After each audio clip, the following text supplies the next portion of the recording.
നമ്മൾ സൗദിയിലെത്തിക്കഴിഞ്ഞാൽ എങ്ങനെയാണ് ലൈസൻസ് എടുക്കേണ്ടത് എന്നാണ് ഞാൻ പറയുന്നത്. കാരണം കഴിഞ്ഞ ദിവസമായിരുന്നു എൻ്റെ ടെസ്റ്റ്. അപ്പം ആ ദിവസം ഞാൻ പോയി ടെസ്റ്റ് എടുത്തു. എൻ്റെ ലൈസൻസ് എനിക്ക് കിട്ടി. അപ്പോൾ അതിനെക്കുറിച്ചുള്ള വിശദവിവരങ്ങൾ ഈ ഒരൊറ്റ വീഡിയോയിലാണ് ഞാൻ എല്ലാ കാര്യങ്ങളും പറയുന്നത്. നിങ്ങൾ ആദ്യം അവസാനം കണ്ടു നോക്കണം. നിങ്ങൾക്കെല്ലാം വളരെ ഉപകാരമാകുന്ന ഒരു വീഡിയോ ആണ്. കാരണം ഇതുപോലൊരു വീഡിയോ ഞാൻ യൂട്യൂബിൽ കുറേ തപ്പി നടന്നു, എനിക്ക് കണ്ടില്ല. എനിക്ക് ഭയങ്കര കൺഫ്യൂഷനായിരുന്നു ഈ എങ്ങനെയായിരുന്നു ലൈസൻസ് എടുക്കേണ്ടത് എന്നതിനെക്കുറിച്ച് ആലോചിച്ചിട്ട്. ഞാൻ പിന്നെ എൻ്റെ പല കൂട്ടുകാരുടെ അടുത്ത് ചോദിച്ചു. പലരും മുമ്പ് ലൈസൻസ് എടുത്തിട്ടുള്ളവരാണ്. എൻ്റെ അനിയനുണ്ട് നാട്ടിൽ, ഇവിടെ സൗദിയിലുണ്ട്. പക്ഷേ അവനും വർഷങ്ങൾക്ക് മുന്നേ ലൈസൻസ് എടുത്തിട്ടുള്ളതായതുകൊണ്ട് അന്നുള്ള ആ രീതികളൊന്നുമല്ല ഇപ്പോൾ. വളരെ കർശനമായ നിയമങ്ങളും കാര്യങ്ങളും ക്ലാസ്സും ഒക്കെയുണ്ട്. ഏതായാലും വലിച്ചു കിട്ടുന്നില്ല, ഞാൻ കാര്യത്തിലേക്ക് കിടക്കാം. നമ്മളിവിടെ ആദ്യം എത്തിക്കഴിഞ്ഞാൽ തന്നെ നമുക്ക് ആദ്യം വേണ്ടത് ഇക്കാമ എന്ന് പറഞ്ഞൊരു ഇവിടുത്തെ റെസിഡൻഷ്യൽ ഐ ഡിയാണ്. ഇക്കാമ എന്നാണ് പറയുന്നത്. അപ്പം അത് വെച്ചിട്ട് നമ്മൾ അബ്ഷീറിൽ ഒരു അക്കൗണ്ട് തുറക്കണം. അബ്ഷീർ നമ്മൾ തുടങ്ങി അതിലാണ് നമ്മുടെ എല്ലാ തരത്തിലുള്ള ഹോസ്പിറ്റലിലായാലും നമ്മുടെ ഗവൺമെൻറ് സംബന്ധമായിട്ട് എല്ലാ കാര്യങ്ങളും അപ്പോയിൻമെൻറ്റുകളും മറ്റു കാര്യങ്ങളും എല്ലാം എടുക്കുന്നത് അബ്ഷീറിലാണ്. നമ്മുടെ നമുക്കൊരു വണ്ടി എടുത്താൽ പോലും അതും ആഡ് ചെയ്യുന്നത് അബ്ഷീറിലാണ്. അപ്പം അബ്ഷീറിനെ കുറിച്ചുള്ള കാര്യങ്ങളൊക്കെ ഒരുവിധം ഇവിടെ വന്നവർക്കൊക്കെ അറിയാമെന്ന് വിചാരിക്കുന്നു. അബ്ഷീറിനെ കുറിച്ച് ഞാൻ ഡീറ്റെയിൽ ആയിട്ട് പറയുന്നില്ല, കാരണം ഓൾറെഡി വീഡിയോസൊക്കെ യൂട്യൂബിൽ കിടപ്പുണ്ട്, നിങ്ങളൊന്ന് കണ്ടു നോക്കിയാൽ മതി. ഇനി അതല്ല അബ്ഷീറിൽ എങ്ങനെയാണ് ഡ്രൈവിംഗ് സ്കൂളിൽ പോകാനുള്ള അപ്പോയിൻമെൻറ്റ് എടുക്കേണ്ടതെന്ന് എന്തെങ്കിലും സംശയം ഉണ്ടെങ്കിൽ ചോദിച്ചാൽ മതി, ഞാനതൊരു പ്രത്യേക വീഡിയോ ആയിട്ട് ചെയ്യാം. അങ്ങനെ അബ്ഷീറിൽ നമ്മൾ ഡ്രൈവിംഗ് സ്കൂളിലേക്ക് നമ്മളൊരു അപ്പോയിൻമെൻറ്റ് എടുക്കണം. അപ്പം നമ്മൾ ഏറ്റവും അടുത്തുള്ള നമ്മുടെ വീടിനുള്ള ഏറ്റവും അടുത്തുള്ള നമുക്ക് ഏറ്റവും അടുത്തുള്ള ഒരു ഡ്രൈവിംഗ് സ്കൂൾ നോക്കി നമ്മൾ വേണം സെലക്ട് ചെയ്യാൻ. ചിലപ്പോൾ നമുക്ക് ദൂരെ ആയിരിക്കും. നമ്മൾ മാറിപ്പോയി നമ്മൾ ഒരിക്കലും ദൂരത്തെ ഡ്രൈവിംഗ് സ്കൂൾ നമ്മൾ സെലക്ട് ചെയ്യരുത്. കാരണം ഒരു വട്ടം നമ്മൾ അപ്പോയിൻമെൻറ്റ് എടുത്താൽ ആ അപ്പോയിൻമെൻറ്റ് നമ്മൾ പോയില്ല എന്നുണ്ടെങ്കിൽ നമുക്ക് 30 ദിവസം കഴിഞ്ഞിട്ട് അടുത്ത അപ്പോയിൻമെൻറ്റ് കിട്ടത്തുള്ളൂ. കാരണം അതുപോലെ ഒരു പണി എനിക്ക് കിട്ടിയതാണ്. എനിക്ക് ആദ്യത്തെ അപ്പോയിൻമെൻറ്റ് എടുത്തു, പക്ഷേ ആ അപ്പോയിൻമെൻറ്റിന് ചില കാരണങ്ങൾ കൊണ്ട് എനിക്ക് പോകാൻ പറ്റിയില്ല. അത് 24 മണിക്കൂർ മുമ്പേ ക്യാൻസൽ ചെയ്യേണ്ടതായിരുന്നു. പക്ഷേ അന്നേരം എനിക്കത് ക്യാൻസൽ ചെയ്യാനുള്ള സാഹചര്യം കിട്ടിയില്ല. അതുകൊണ്ട് എനിക്ക് 30 ദിവസം കഴിഞ്ഞിട്ടാണ് അടുത്ത ഇത് കിട്ടിയത്. അതിൻ്റെ സ്ക്രീൻഷോട്ട് ഞാൻ ഇവിടെ കാണിക്കാം. 30 ദിവസം കഴിഞ്ഞിട്ടാണ് എനിക്ക് അതിൻ്റെ അടുത്ത അപ്പോയിൻമെൻറ്റ് കിട്ടിയത്. അങ്ങനെ ഞാൻ അടുത്ത അപ്പോയിൻമെൻറ്റ് എടുത്തു. അവിടെ ചെന്നിട്ട് നമ്മുടെ ഡ്രൈവിംഗ് സ്കൂളിൻ്റെ അവിടെ ചെന്ന് 2 ടോക്കൺ എടുക്കണം. ഒന്ന് അബ്ഷീറും ഒന്ന് അബ്ഷീർ രജിസ്ട്രേഷനും. ആ ടോക്കൺ അനുസരിച്ച് അവിടെ ചെല്ലുമ്പോൾ നമുക്ക് ആദ്യം നമ്മൾ എടുത്ത അപ്പോയിൻമെൻറ്റ് അവിടെ നമുക്ക് പ്രിൻ്റ് ഔട്ട് എടുത്ത് തരും. അല്ലാതെ നമ്മൾ ഇവിടുന്ന് പ്രിൻ്റ് ഔട്ട് എടുത്തുകൊണ്ട് പോവുക, ഫോട്ടോസ് ഒന്നും കൈ കൊണ്ടുപോകേണ്ട, അങ്ങനെ ഒരു പേപ്പർ സൈഡ് നമ്മൾ കൊണ്ടുപോകണ്ട. നമ്മൾ പോകുമ്പോൾ നമ്മുടെ ഇക്കാമ മാത്രം കൈ കരുതിയാൽ മതി, വേറെ ഒന്നും വേണ്ട. അവിടെ ചെന്നിട്ട് നമ്മൾ ഈ ഇക്കാമ കൊടുക്കുമ്പോൾ തന്നെ നമുക്കൊരു പ്രിൻ്റ് ഔട്ട് തരും. ഫുൾ അറബിയിലായിരിക്കും. അത് എടുത്ത് മായ്ച്ച് നമ്മളവിടെ ഇരിക്കുക. അപ്പോഴത്തേക്ക് തൊട്ടടുത്തൊരു കൗണ്ടറിൽ നമ്മൾ രണ്ടാമതെടുത്ത ഇതിന് വിളിക്കും. അവിടെ നമ്മൾ വിളിക്കുമ്പോൾ നമ്മളവിടെ ചെന്നിട്ട് നമ്മൾ ഇതിലോട്ട് നമ്മുടെ ഫോൺ നമ്പറും കാര്യങ്ങളൊക്കെ എഴുതി കൊടുക്കണം. ഈ ഫോൺ നമ്പറിലേക്കായിരിക്കും പിന്നെ ഫുൾ ഡീറ്റെയിൽസ് SMS ആയിട്ട് വരുന്നതും അപ്ഡേറ്റുകൾക്ക് അറിയാൻ പറ്റുന്നതും. നമ്മൾ ഈ നമ്പർ അവരവിടെ അപ്ഡേറ്റ് കഴിയുമ്പോൾ തന്നെ നമുക്ക് ഒരു SMS വരും. ആ SMS ഉണ്ടാവുക ഒരു ലിങ്കും ഒരു പാസ്വേഡുമാണ്. പ്രത്യേകം ശ്രദ്ധിക്കുക, ഈ ലിങ്കും പാസ്വേഡും ഒരു കാരണവശാലും നമ്മുടെ നഷ്ടപ്പെട്ടു പോകരുത്. കാരണം ലൈസൻസ് നമ്മുടെ ലൈസൻസ് കൈ കിട്ടുന്നവരെ നമുക്കിത് വളരെ അത്യാവശ്യമായിട്ടുള്ളൊരു കാര്യമാണ്. അതിലാണ് ആ ലിങ്ക് കയറി കഴിയുന്ന വെബ്സൈറ്റിലാണ് നമ്മുടെ ഡ്രൈവിംഗ് സ്കൂളിൻ്റെ വെബ്സൈറ്റ് ആയിരിക്കും നമ്മുടെ നമ്മുടെ ഡ്രൈവിങ്ങിൻ്റെ കാര്യങ്ങളും നമ്മുടെ theory test, practical test, final test എല്ലാത്തിൻ്റെ അപ്ഡേറ്റുകൾ വരുന്നത്. അപ്പോൾ അതുകൊണ്ട് പ്രത്യേകം ശ്രദ്ധിക്കുക, ഈ ലിങ്കും പാസ്വേഡും കളയരുത്. അപ്പോൾ ആ ലിങ്കും പാസ്വേഡും നമുക്ക് കിട്ടും. അത് കഴിഞ്ഞിട്ട് നമ്മൾ പോകേണ്ടത്, നമുക്ക് അവിടുന്ന് 2-3 പേപ്പറൊക്കെ തരും. ആ പേപ്പറൊക്കെ കൈ വെച്ചുകൊണ്ട് സ്കിൽ അസസ്മെൻറ്റ് ടെസ്റ്റിന് വേണ്ടിയിട്ട്, അതായത് നമുക്ക് എത്രത്തോളം വണ്ടി ഓടിക്കാൻ അറിയാമെന്ന് ഇവർക്ക് അറിയാൻ വേണ്ടിയിട്ട്, നമുക്ക് എത്രത്തോളം ഓടിക്കാൻ നമുക്കല്ലേ അറിയാവുള്ളൂ, അത് ഇവർക്കൂടെ ഒന്ന് മനസ്സിലാവാൻ വേണ്ടിയിട്ട് അവർ നമ്മളെ ഒന്ന് ഓടിപ്പിച്ചു പോകും. അതനുസരിച്ചായിരിക്കും ഇനിയും വരുന്ന ക്ലാസ്സുകളൊക്കെ നിശ്ചയിക്കുന്നത്. അപ്പോൾ നമ്മൾ ആ ഗ്രൗണ്ടിൽ പോയി നിൽക്കുമ്പോൾ, ഗ്രൗണ്ടിലുള്ള ഒരു ചെറിയ റൂമുണ്ട്, അവിടെ പോയി നിൽക്കുമ്പോൾ നമ്മളെ പേര് വിളിക്കും. പേര് ശ്രദ്ധിച്ചിരിക്കുക, പേര് നമ്മളെ വിളിക്കും. പേര് നമ്മളെ വിളിച്ച് കഴിയുമ്പോൾ നമ്മൾ അവിടെ ചെന്നു പേപ്പർ കൊടുത്തു കഴിയുമ്പോൾ അദ്ദേഹം നമ്മളെ വണ്ടി ഓടിപ്പിക്കും. നമ്മൾ അതിൽ പാരലൽ പാർക്ക് ചെയ്ത് കാണിക്കണം. അവർ എന്തൊക്കെയാണ് പറയുന്നത് വെച്ചാൽ റൗണ്ട് അബൌട്ട്സിൽ എങ്ങനെയാണ് തിരിയേണ്ടതെന്നൊക്കെ നമ്മൾ തിരിഞ്ഞ് കാണിക്കണം. നമുക്ക് എങ്ങനെയാണോ ഓടിക്കാൻ അറിയാവുന്നത് ആ രീതിയിൽ ഓടിക്കുക. തിരക്കൊന്നും പിടിക്കേണ്ട, ടെൻഷനൊന്നും വേണ്ട. അത് അല്ല നമ്മുടെ ഫൈനൽ ടെസ്റ്റ്. നമ്മളെ കൊണ്ട് ജസ്റ്റ് ഓടിപ്പിച്ച് നോക്കുന്നതാണ്. അങ്ങനെ ഓടിച്ച് നോക്കി കഴിഞ്ഞിട്ട് നമ്മൾ വണ്ടി കൊണ്ട് ഒരിടത്ത് പാർക്ക് ചെയ്യാൻ പറയും. പാർക്കിംഗ് ഒക്കെ പക്കയാണെന്നുണ്ടെങ്കിൽ നമുക്കൊരു പ്രശ്നമില്ല. അത്യാവശ്യം വണ്ടി ഓടിക്കാൻ അറിയാവുന്നവർക്കാണെങ്കിൽ അധികം ക്ലാസ്സുകളൊന്നും ഇല്ലാതെ തന്നെ ലൈസൻസ് എടുക്കാനുള്ള ഫൈനൽ ടെസ്റ്റിലേക്ക് പോവാം. ഒട്ടും അറിയാത്ത ആളാണെങ്കിൽ തുറന്നു പറയുക, എനിക്ക് വണ്ടി ഓടിക്കാൻ അറിയില്ല. കൃത്യമായിട്ട് അവർ ഫുൾ ക്ലാസ്സും എടുത്ത് നമുക്ക് വേണ്ട രീതിയിലുള്ള ട്രെയിനിങ് അവർ നമുക്ക് തരും. പിന്നെ ഒരു പ്രധാന കാര്യം ലാംഗ്വേജിൻ്റെ പ്രശ്നം. എനിക്കിവിടെ വന്നപ്പോൾ അറബി അറിയത്തില്ലായിരുന്നു. നമുക്കിപ്പോൾ ഇംഗ്ലീഷ് അറിയാമെങ്കിൽ ഇംഗ്ലീഷിൽ, അല്ലെങ്കിൽ ഏത് രീതിയിൽ നമുക്ക് കമ്മ്യൂണിക്കേറ്റ് അവരോട് ചെയ്യാൻ പറ്റുമോ ആ രീതിയിൽ കമ്മ്യൂണിക്കേറ്റ് ചെയ്താൽ മതി. അതിലൊന്നും ടെൻഷൻ വേണ്ട. ഇംഗ്ലീഷിൽ പറഞ്ഞാലും അവർക്കറിയാം, ഹിന്ദിയിൽ പറഞ്ഞാലും അത്യാവശ്യം ഒരുവിധം എല്ലാവർക്കും അറിയാം. നമുക്ക് അതിലൊന്നും ഭാഷയെക്കുറിച്ച് ഓർത്തൊന്നും ഒരു ടെൻഷൻ വേണ്ട. നമുക്ക് ടെൻഷനില്ലാതെ ആ കാര്യങ്ങളൊക്കെ ഡീൽ ചെയ്യാൻ പറ്റും. അത് കഴിഞ്ഞിട്ട് നമ്മളെ സ്കിൽ അസസ്മെൻറ്റ് കഴിഞ്ഞിട്ട് അവർ പറയും 2 ദിവസത്തിനുള്ളിൽ നിങ്ങൾക്കൊരു മെസ്സേജ് വരുമെന്ന് പറയും. അപ്പോൾ നമുക്ക് വീട്ടിൽ പോകാം, നമ്മുടെ റൂമിൽ പോകാം. അങ്ങനെ റൂമിൽ പോയിരിക്കുമ്പോൾ എനിക്കൊരു 12 മണിക്കൂർ കഴിയുമ്പോഴത്തേക്കും മെസ്സേജ് വന്നു. അപ്പം പേയ്മെൻറ്റ് ചെയ്യാം ചെയ്യാൻ പറ്റുന്നൊരു ഓപ്ഷനാണ് പിന്നെ വരുന്നത്. നമ്മൾ ഈ ആപ്ലിക്കേഷൻ തുറന്ന് നോക്കുമ്പോൾ നമുക്ക് ഇതിലെല്ലാം അറിയാൻ പറ്റും കേട്ടോ.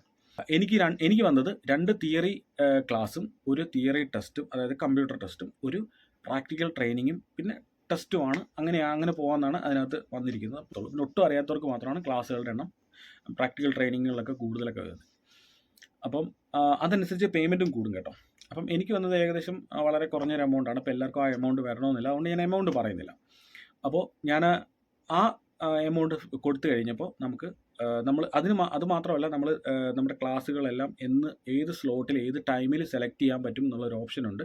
നമുക്കൊരു 3-4 ദിവസത്തേക്ക് അതിനകത്ത് സെലക്ട് ചെയ്യാൻ പറ്റുന്നൊരു ഓപ്ഷനായിരിക്കും അതിൽ കാണിക്കുന്നത്. പക്ഷേ നമ്മൾ ഒരു കാരണവശാലും തൊട്ടടുത്ത ദിവസങ്ങളൊന്നും കിട്ടണമെന്നില്ല. ചിലപ്പം 2 ആഴ്ച കഴിഞ്ഞിട്ടായിരിക്കും. എനിക്കൊരു 3 ആഴ്ച കഴിഞ്ഞിട്ട്, അതായത് ഒരു മാസത്തിൽ ആദ്യമാണ് ഞാനിത് ചെയ്തത്. ജൂണ് ആദ്യമാണ് ഞാനിത് അപ്പോയിൻമെൻറ്റ് എടുത്തത്. പക്ഷേ എനിക്ക് ജൂൺ അവസാനമാണ് എനിക്ക് എൻ്റെ തിയറി ക്ലാസ്സുകളും ഒക്കെ വന്നത്. അപ്പോൾ അത്രത്തോളം ഡിസ്റ്റൻസ് വരും കേട്ടോ. ഞാൻ പറഞ്ഞത് നിങ്ങൾക്ക് അടുത്ത സമയങ്ങളൊന്നും കിട്ടിയില്ലെന്ന് വെച്ചാൽ ആരും ടെൻഷനൊന്നും ആവണ്ട.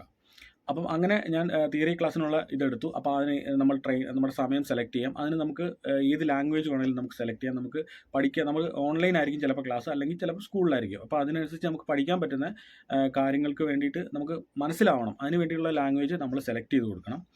അതിൽ ഹിന്ദി ഉണ്ടാവും, ഇംഗ്ലീഷ് ഉണ്ടാവും. നമുക്ക് അറിയാവുന്ന ഭാഷ ഏതാണെന്ന് വെച്ചാൽ അത് നമുക്ക് സെലക്ട് ചെയ്ത് കൊടുക്കാം. മലയാളം ക്ലാസ് ഉണ്ടാകത്തില്ല.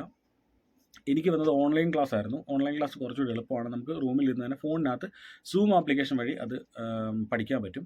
പക്ഷേ ആപ്ലിക്കേഷൻ വഴി പഠിക്കുമ്പോൾ ഒരു കാര്യം, ആരും ഓണാക്കി വെച്ചിട്ട് നമ്മൾ പണിക്ക് പോകരുത്. കൃത്യമായിട്ട് അവിടെ ഇരുന്ന് അത് എന്തൊക്കെയാണ് പറയുന്നതെന്ന് നമ്മൾ കേട്ട് മനസ്സിലാക്കണം. എങ്കിൽ മാത്രമേ തിയറിക്ക് പെട്ടെന്ന് പാസ്സാകാൻ പറ്റത്തുള്ളൂ. കാരണം അവർ കൃത്യമായിട്ട് പറയുന്നുണ്ട് എന്തൊക്കെ ചോദിക്കും, ഇങ്ങനെയാണ് ആൻസർ കൊടുക്കേണ്ടത്, ഇങ്ങനെയാണ് ചോദ്യം വരിക എന്ന് നമുക്ക് കൃത്യമായിട്ട് പറഞ്ഞു തരും. ആ ടെസ്റ്റ് നമ്മൾ പാസ്സാവേണ്ടത് നിർബന്ധമാണ്. കാരണം ഒരു വട്ടം നമ്മൾ തിയറി നമ്മൾ പൊട്ടിക്കഴിഞ്ഞാൽ 86 റിയാൽ സംതിങ്, കുറച്ച് പൈസയും കൂടെ ചേർത്ത് 86 റിയാലും കുറച്ച് ഹലാലും കൂടെ ചേർത്ത് നമ്മൾ ഫൈൻ കൊടുത്ത് വേണം അടുത്ത ടെസ്റ്റിന് അറ്റൻഡ് ചെയ്യാൻ. അതുകൊണ്ട് ആദ്യം തന്നെ ടെസ്റ്റ് പാസ്സാവാൻ നോക്കുക.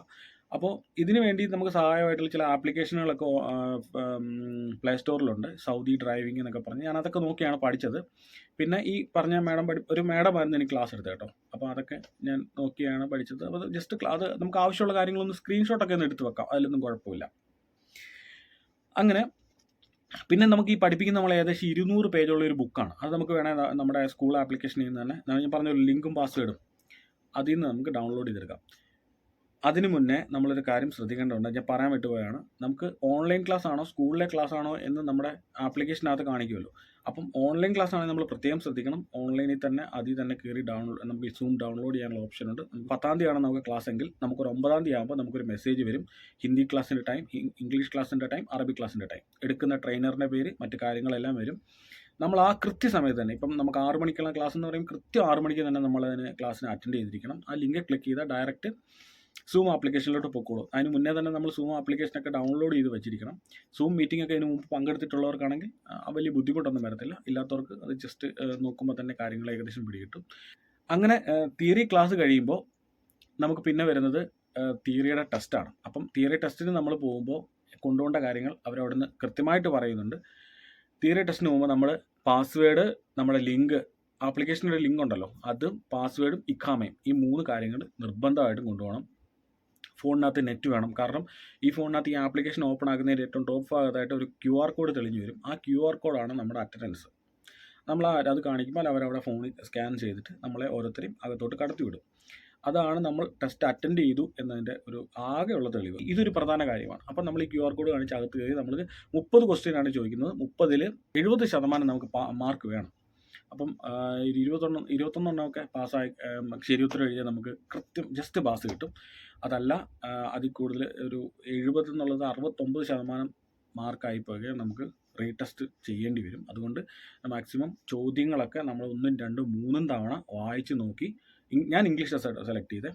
മലയാളം ഓപ്ഷനുണ്ട്, പക്ഷേ ഞാനത് എടുത്തില്ല. കാരണം പലരും നമ്മുടെ കൂട്ടുകാരൊക്കെ പറഞ്ഞിട്ടുള്ളത് കമ്പ്യൂട്ടർ ടെസ്റ്റിന് ഒരിക്കലും മലയാളം സെലക്ട് ചെയ്യാതിരിക്കുന്നതാണ് നല്ലത്. കാരണം വായിച്ചാൽ ചിലപ്പം പക്ക മലയാളമായി പോകും, നമുക്കത് പെട്ടെന്ന് മനസ്സിലാകത്തില്ല.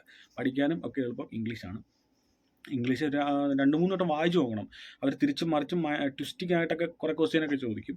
അപ്പോൾ നമ്മൾ കൃത്യമായിട്ട് അത് വായിച്ച് മനസ്സിലാക്കി. നമുക്ക് ഇഷ്ടമുള്ള സമയമുണ്ട്. 30 ക്വസ്റ്റ്യൻ 45 മിനിറ്റ് ഉണ്ട്. അതുകൊണ്ട് നമുക്ക് പേടിക്കാതിരുന്ന് പതുക്കെ എല്ലാ ക്വസ്റ്റ്യനും ആൻസർ നമുക്ക് ചെയ്യാൻ പറ്റും. അത് നമുക്ക് ടിക്ക് ചെയ്ത് കൊടുക്കാം. നമ്മുടെ സാധാരണ നാട്ടിൽ ഉള്ള ലേണേഴ്സ് ടെസ്റ്റ് പോലൊക്കെ തന്നെ. അങ്ങനെ അത് കഴിഞ്ഞ് നമ്മൾ ടെസ്റ്റ് പാസ്സായി കഴിയുമ്പോൾ നമ്മുടെ ആപ്ലിക്കേഷനകത്ത് അപ്ഡേറ്റ് ആയി വരും. നമുക്ക് എത്ര മാർക്ക് കിട്ടിയിട്ടുണ്ട്, നമ്മൾ പാസ്സായിട്ടുണ്ടോ. അഥവാ നമ്മൾ ഫെയിൽ ആവുകയാണെങ്കിൽ അവിടെ തന്നെ അതിന് പേയ്മെൻറ്റ് അടയ്ക്കാനുള്ള ഒരു ഓപ്ഷൻ ഉണ്ട്. അവിടെ നമുക്ക് പേയ്മെൻറ്റ് അടച്ച് റീടെസ്റ്റിന് പോകാം. അപ്പോൾ പോകുമ്പോൾ പ്രത്യേകം റീടെസ്റ്റിന് പോകുമ്പോൾ നിങ്ങൾ പ്രത്യേകം അങ്ങനെ റീടെസ്റ്റ് അടിച്ച് നിങ്ങൾ റീടെസ്റ്റിന് പോവുകയാണെങ്കിൽ നിങ്ങൾ പ്രത്യേകം ശ്രദ്ധിക്കണം. തുടർന്ന് നിങ്ങൾക്ക് മെസ്സേജുകൾ വരുന്നുണ്ടോ എന്ന് നിങ്ങൾ ശ്രദ്ധിച്ചോണം. കാരണം എൻ്റെ ഒരു സുഹൃത്തിന് അങ്ങനെ പറ്റി. ഏകദേശം 4 മാസം കഴിഞ്ഞിട്ടാണ് അയാൾക്ക് ഫൈനൽ ടെസ്റ്റ് പോകാൻ പറ്റിയത്. മെസ്സേജ് വരും എന്ന് പറഞ്ഞ് കാത്തിരുന്നതാണ്. ഈ പറഞ്ഞ ഇടവേളകളിൽ നിങ്ങൾക്ക് കാര്യങ്ങൾ ചെയ്യാൻ പറ്റുന്നില്ല എന്നുണ്ടെങ്കിൽ നിർബന്ധമായിട്ട് നിങ്ങൾ സ്കൂളുമായിട്ട് ബന്ധപ്പെടണം. ചിലപ്പോൾ ചില സാങ്കേതിക പ്രശ്നങ്ങൾ കൊണ്ട് ചിലപ്പം നമുക്ക് മെസ്സേജ് വരാതിരിക്കും. ചിലപ്പോൾ ഇതിൽ അപ്ഡേറ്റ് ആവാതിരുന്ന് കഴിഞ്ഞാൽ നമുക്ക് അറിയത്തില്ല. നമ്മൾ വെറുതെ നോക്കിയിരിക്കും. നമ്മൾ വെറുതെ സമയം പോയി പോകും. അടുത്ത് നമ്മൾ നമ്മുടെ കമ്പ്യൂട്ടർ ടെസ്റ്റ് പാസ്സായി. അടുത്ത് നമുക്ക് പ്രാക്ടിക്കൽ ട്രെയിനിങ് വരുന്നത്. എന്ന് വെച്ചാൽ നമ്മൾ എങ്ങനെ ടെസ്റ്റിനെ ഓടിച്ച് കാണിക്കണം എന്ന് നമ്മളെ പഠിപ്പിക്കുന്നത്. അത് വേറൊന്നുമില്ല. നമ്മളവിടെ ചെന്ന് ചെയ്യുമ്പോഴത്തേക്ക് നമ്മളൊരു ട്രെയിനറിൻ്റെ പേര് സെലക്ട് ചെയ്തിട്ടുണ്ടാവുമല്ലോ. നമുക്ക് ആ ട്രെയിനറിനെ വെച്ചിട്ട് നമുക്ക് അവർ പ്രാക്ടിക്കൽ ട്രെയിനിങ് തരും. ആ പ്രാക്ടിക്കൽ ട്രെയിനിങ് നമ്മൾ കഴിയുമ്പോൾ അവർ കൃത്യമായിട്ട് പറയും എങ്ങനെയാണ് വണ്ടി ഓടിക്കേണ്ടതെന്ന് അവർ കൃത്യമായിട്ട് പറഞ്ഞുതരും. ആ കാര്യങ്ങൾ മാത്രം ഫോളോ ചെയ്യുക. ചില റിവേഴ്സ് പാർക്കിംഗ് ഒക്കെ നമ്മൾ റിവേഴ്സിൽ പാരലൽ പാർക്കിങ്ങിലൊക്കെ അവർ കൃത്യമായിട്ട് പറയും ഇവിടെ വരും വണ്ടി ഇങ്ങോട്ട് ഓടിക്കണം അങ്ങോട്ട് ഓടിക്കണം. അതുപോലെ ചെയ്താൽ മതി. കൃത്യമായിട്ട് നമുക്ക് പാസ്സാകാൻ പറ്റും. ചില കാര്യങ്ങൾ റൗണ്ട് അബൌട്ട്സിലൊക്കെ വരുമ്പോൾ നമ്മുടെ 4 കൂടിയ കവലകളിലൊക്കെ വരുമ്പോൾ എന്താണ് ചെയ്യേണ്ടത്, നമ്മൾ ചില കുറച്ച് ട്വിസ്റ്റിംഗ് ആയിട്ടുള്ള കാര്യങ്ങളൊക്കെ ഉണ്ട്. നമ്മൾ അതൊന്ന് ശ്രദ്ധിച്ചാൽ മതി. വളരെ ഈസി ആയിട്ട് നമുക്ക് പ്രാക്ടിക്കൽ ട്രെയിനിങ് നമുക്ക് കംപ്ലീറ്റ് ചെയ്യാം. ട്രെയിനിങ് എന്ന് പറയുമ്പോൾ അത് കംപ്ലീറ്റ് ചെയ്യുമ്പോൾ തന്നെ നമ്മുടെ ഈ ആപ്ലിക്കേഷനകത്ത് ഇതിങ്ങനെ ആയിക്കൊണ്ടിരിക്കും. പ്രാക്ടിക്കൽ ട്രെയിനിങ് കഴിഞ്ഞാൽ അടുത്ത് നമുക്ക് ഫൈനൽ ടെസ്റ്റാണ് വരുന്നത്. അപ്പോൾ നമ്മൾ പ്രത്യേകം ശ്രദ്ധിക്കണം. ഫൈനൽ ടെസ്റ്റിൻ്റെ ഡേറ്റ് നമുക്ക് കിട്ടുന്നതിന് മുമ്പ് നമ്മുടെ ഈ പ്രാക്ടിക്കൽ ട്രെയിനിങ് കഴിയുമല്ലോ. അതായത് നമ്മൾ വണ്ടി ഓടിച്ച് നമ്മളെ അവർ പഠിപ്പിക്കുമല്ലോ. എനിക്കൊരു ദിവസം ഉണ്ടായിരുന്നുള്ളൂ. അപ്പം അത് കഴിയുമ്പോൾ തന്നെ നമുക്ക് തൊട്ടടുത്ത് പറ്റുവാണെങ്കിൽ അന്ന് തന്നെ നമ്മുടെ മെഡിക്കൽ എടുക്കണം. ഡ്രൈവിങ്ങിന് വേണ്ടിയിട്ടുള്ള മെഡിക്കൽ. അതിൽ ഐ ടെസ്റ്റും ബ്ലഡ് ടെസ്റ്റും മാത്രമേ വരത്തുള്ളൂ. നമ്മൾ ഈ റിപ്പോർട്ട് മേടിച്ചുകൊണ്ടൊന്നും വരേണ്ട ആവശ്യമില്ല. നമ്മൾ അവിടെ ചെന്നു ഡ്രൈവിംഗ് ലൈസൻസ് എടുക്കാൻ വേണ്ടിയിട്ടുള്ളതെന്ന് പറഞ്ഞാൽ അവരപ്പം തന്നെ ടെസ്റ്റ് അടിച്ച് നമ്മുടെ ഇക്കാമ നമ്പറിലേക്ക് അവരത് അപ്ലോഡ് ചെയ്യും. ആ ഒരു മെഡിക്കൽ റിപ്പോർട്ടിൻ്റെ വാലിഡിറ്റി 3 മാസമാണ്. അത് നമുക്ക് 3 മാസത്തിനുള്ളിൽ നമുക്കത് വേറെ ടെസ്റ്റ് എടുക്കേണ്ട ആവശ്യം വരത്തില്ല. അപ്പോൾ നമ്മൾ ഇത് അപ്ലോഡ് ചെയ്ത് കഴിയുമ്പോൾ തന്നെ നമുക്കൊരു മെസ്സേജ് വരും. ഗവൺമെൻറ്റിൽ നിന്നൊരു മെസ്സേജ് വരും, അല്ലാതെ നമ്മുടെ ഹോസ്പിറ്റലിൽ നിന്നൊരു മെസ്സേജ് വരും, നമ്മുടെ ഇത് അപ്ഡേറ്റ് ആയിട്ടുണ്ട് എന്ന് പറഞ്ഞിട്ട്. അപ്പോൾ തന്നെ നമ്മുടെ സ്കൂളിൻ്റെ ആപ്ലിക്കേഷനിൽ കയറി നോക്കാമെങ്കിൽ നമുക്ക് നമ്മുടെ ലാസ്റ്റ് ഫൈനൽ ടെസ്റ്റിന് വേണ്ടിയിട്ടുള്ള നമുക്കൊരു അപ്പോയിൻമെൻറ്റ് നമ്മൾ എടുക്കണം. ബുക്ക് ചെയ്യാനുള്ളൊരു ഓപ്ഷൻ അതിനകത്ത് കാണിക്കും. അത് നമ്മൾ ബുക്ക് ചെയ്ത് കഴിയുമ്പം നമുക്ക് ഏത് ദിവസമാണ് ഏത് ടൈമാണ് വേണ്ടതെന്ന് കുറേ ടൈം സ്ലോട്ടുകൾ കാണും. നമ്മൾ ആദ്യം ബുക്ക് ചെയ്ത പോലെ തന്നെ ആ ടൈം സ്ലോട്ടിൽ കയറി നമ്മൾ ബുക്ക് ചെയ്യുക, നമ്മുടെ അപ്പോയിൻമെൻറ്റ് ബുക്ക് ചെയ്യുക. എനിക്ക് 9-ാം തീയതി 10-ാം തീയതി വന്നത്. ഞാൻ 10-ാം തീയതിയാണ് സെലക്ട് ചെയ്തത്. നമ്മുടെ ഈ ടെസ്റ്റ് കഴിയുമ്പോൾ ആ ഉദ്യോഗസ്ഥൻ ചോദിക്കും നിങ്ങൾ പേയ്മെൻറ്റ് അടച്ചിട്ടുണ്ടോ, മെഡിക്കൽ എടുത്തിട്ടുണ്ടോ എന്നൊക്കെ ചോദിക്കും. മെഡിക്കൽ എടുത്തിട്ടുണ്ടെന്നുണ്ടെങ്കിൽ നമുക്ക് അപ്പോൾ തന്നെ പേയ്മെൻറ്റ് അടച്ചാൽ ലൈസൻസ് കിട്ടും, അല്ലെങ്കിൽ ഒരു ബുദ്ധിമുട്ടുമില്ല. അപ്പോൾ പേയ്മെൻറ്റ് നമ്മൾ ബാങ്ക് വഴിയാണ് ചെയ്യേണ്ടത്. ബാങ്കിൻ്റെ ഓൺലൈൻ വഴിയാണ്. ക്യാഷ് കൊണ്ടുവന്നാൽ നമുക്കവിടെ കൊടുക്കാനുള്ളൊരു ഓപ്ഷനും ഇല്ല. കാർഡ് സ്വൈപ്പിംഗ് ഇല്ല, അങ്ങനെയുള്ള കാര്യങ്ങളൊന്നുമില്ല. QR കോഡോ കാര്യങ്ങളൊന്നുമില്ല. അപ്പോൾ നമ്മൾ ബാങ്കിൽ നമ്മുടെ ഫോൺ ആപ്ലിക്കേഷൻ തുറക്കുക. ഫോണിൽ ബാങ്കിൽ ആപ്ലിക്കേഷൻ തുറന്നിട്ട് നമുക്ക് ഗവൺമെൻറ് പേയ്മെൻറ്റ്സ് എടുക്കുക. അതിൽ ഡ്രൈവിംഗ് ലൈസൻസ് ഇഷ്യൂ എന്നുള്ളത് എടുക്കുക. എത്ര വർഷമാണ് നമുക്ക് നമ്മുടെ ഇക്കാമ നമ്പർ കൊടുക്കുക. അത് കഴിഞ്ഞിട്ട് ഏത് ടൈപ്പ് ലൈസൻസ് ആണ് നമ്മൾ വേണ്ടത് എന്നുള്ളത് കൊടുക്കുക. അതിനുശേഷം നമ്മൾ എത്ര വർഷമാണ് നമ്മുടെ ഇത് വരുന്നത് എന്ന് പറഞ്ഞാൽ അത് കൊടുക്കുക. എല്ലാം കൂടെ കൊടുത്തിട്ട് നമുക്ക് പൈസ അയച്ചാൽ മതി. നമ്മുടെ പൈസ നമ്മുടെ അക്കൗണ്ടിൽ നിന്ന് കട്ടാവും. അത് കഴിയുമ്പോൾ നേരെ നമ്മുടെ ആപ്ലിക്കേഷനകത്ത് അതും അപ്ഡേറ്റ് ആവും. അപ്പം തന്നെ അപ്ഡേറ്റ് ആവും. എന്നിട്ട് നമ്മൾ ഇക്കാമ കൊണ്ടുവന്നിട്ട് നമ്മുടെ അക്കൗണ്ടിൽ കൊടുത്തിട്ട് ഇതുപോലെ പൈസ അടച്ചിട്ടുണ്ട്, നമ്മുടെ ഇത് വേണം, ലൈസൻസ് വേണമെന്ന് പറഞ്ഞാൽ അപ്പം തന്നെ നമുക്ക് ലൈസൻസ് അടിച്ച് തരും. ഇതേപോലെ ഉണ്ടാവും നമ്മുടെ ലൈസൻസ്. പിന്നെ നിങ്ങൾ പ്രധാനമായും ശ്രദ്ധിക്കേണ്ട കാര്യം, ഒരു കാരണവശാലും നിങ്ങൾ അവിടെ ചെന്ന് ഫോട്ടോയോ വീഡിയോ ഒന്നും എടുക്കാൻ ശ്രമിക്കരുത്. എടുത്തു കഴിഞ്ഞാൽ നിങ്ങളുടെ ഫോൺ അവിടെ മേടിച്ച് വെക്കും, പിന്നെ തിരിച്ചു കിട്ടും എന്നുള്ള കാര്യം സംശയമാണ്. അതുകൊണ്ട് അങ്ങനെയൊന്നും ചെയ്യരുത്. അതുകൊണ്ട് തന്നെയാണ് ഇങ്ങനെ വീഡിയോ ഒന്നും എടുക്കാൻ പാടില്ലാത്തതുകൊണ്ട് തന്നെയാണ് ഞാൻ ഇതിനകത്തെ മറ്റ് വീഡിയോസ് ഒന്നും ഇതിനകത്ത് ഉൾപ്പെടുത്താതിരുന്നത്. കാര്യങ്ങൾ സുഹൃത്തുക്കൾക്ക് മനസ്സിലാകാൻ വേണ്ടിയിട്ട് മാത്രമാണ് ഇതിൻ്റെ കാര്യങ്ങൾ പറഞ്ഞു പോയത്. ഞാൻ പറഞ്ഞ കാര്യങ്ങളൊക്കെ ഏകദേശം എല്ലാവർക്കും മനസ്സിലായെന്ന് വിചാരിക്കുന്നു. എന്തെങ്കിലും സംശയം ഉണ്ടെന്നുണ്ടെങ്കിൽ ഞാൻ ഇൻസ്റ്റാഗ്രാം ID ഡിസ്ക്രിപ്ഷനിൽ കൊടുക്കാം. അതിൽ വോയിസ് ഇട്ടാൽ മതി, ഞാൻ കൃത്യമായിട്ട് മറുപടി തരാം. അപ്പോൾ പുതിയൊരു വീഡിയോ ആയിട്ട് കാണുന്നവരെ ബൈ.